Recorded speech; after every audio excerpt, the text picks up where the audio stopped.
തൂത ഭഗവതി ക്ഷേത്രത്തിൽ അഷ്ടമംഗല പ്രശ്നാർത്ഥമുള്ള പരിഹാര ക്രിയകളും സഹസ്രകലശത്തോടു കൂടിയ ദ്രവ്യകലശ ചടങ്ങുകളും ബുധനാഴ്ച തുടങ്ങും. മെയ് 19 മുതൽ 26 വരെയുള്ള 8 ദിവസങ്ങളിലായാണ് ചടങ്ങുകൾ നടക്കുന്നത്. 25/9/2025 ഒരഷ്ടമംഗല്യ പ്രശ്നം വെച്ചു. അതിൻ്റെ പരിഹാരങ്ങളും അതിനോടനുബന്ധിച്ചുള്ള ഒരു കലശവും ആണ് നടത്താൻ ഉദ്ദേശിക്കുന്നത്. അത് ഈ മെയ് 19 മുതൽ മെയ് 26 കൂടി സഹസ്രകലശത്തോട് കൂടിയിട്ടാണ് നടത്തുന്നത്. തന്ത്രി നാരായണമംഗലത്ത് ആമയൂർ മനയ്ക്കൽ രാമൻ ഭട്ടതിരിപ്പാടിന്റെ മുഖ്യ കാർമ്മികത്വത്തിലാണ് നവീകരണ കലശ ചടങ്ങുകൾ നടക്കുന്നത്.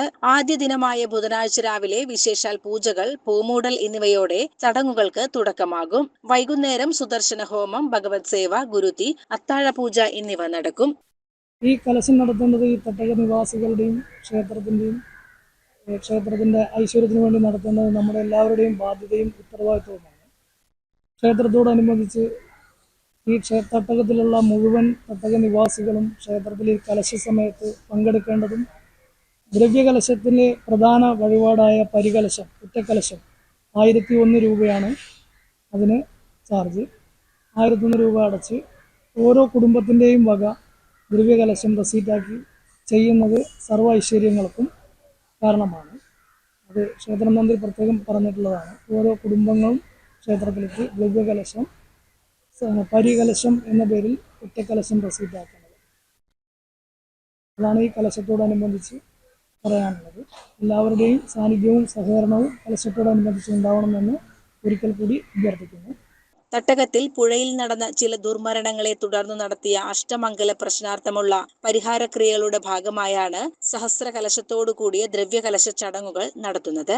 ക്ഷേത്രത്തിലെ പരിഹാര ക്രിയകളിലും നവീകരണ കലശത്തിലും തട്ടകത്തിലെ മുഴുവൻ ഭക്തരും പങ്കെടുക്കണമെന്നും ഭാരവാഹികൾ അഭ്യർത്ഥിച്ചു.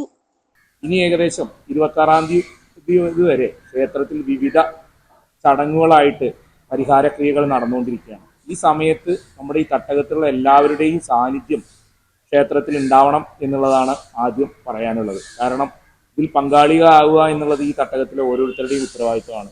കാരണം ഭഗവതിയുടെ കടാക്ഷങ്ങളും അതുപോലെ തന്നെ അനുഗ്രഹവും ഈ തട്ടകത്തിൽ എല്ലാ ഭാഗത്തും വ്യാപിക്കാൻ ഭഗവതിക്ക് ചെയ്യേണ്ട കർമ്മങ്ങൾ നമ്മൾ ചെയ്യുക എന്നുള്ള അർത്ഥത്തിലാണ് ഇപ്പോൾ നമ്മൾ ഈ കാര്യങ്ങൾ ചെയ്യുന്നത്.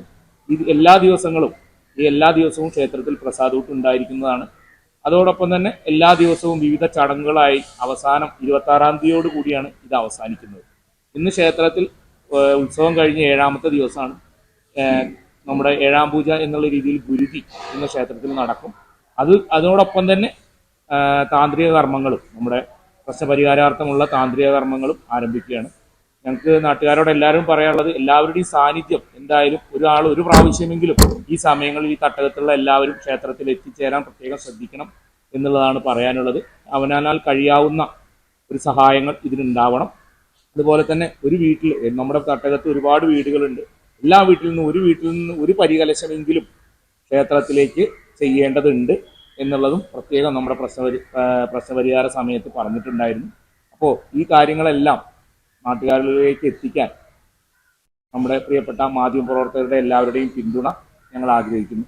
ആമയൂർ മനയ്ക്കൽ രാമൻ ഭട്ടതിരിപ്പാട്, എക്സിക്യൂട്ടീവ് ഓഫീസർ മനോജ് കുമാർ, നവീകരണ കലശ കമ്മിറ്റി ഭാരവാഹികളായ president Unnikrishnan, secretary Krishnadas, T Harishankar, Ramakrishnan, Sajan, Pratheesh എന്നിവർ ക്ഷേത്രാങ്കണത്തിൽ നടന്ന വാർത്താ സമ്മേളനത്തിൽ പങ്കെടുത്തു.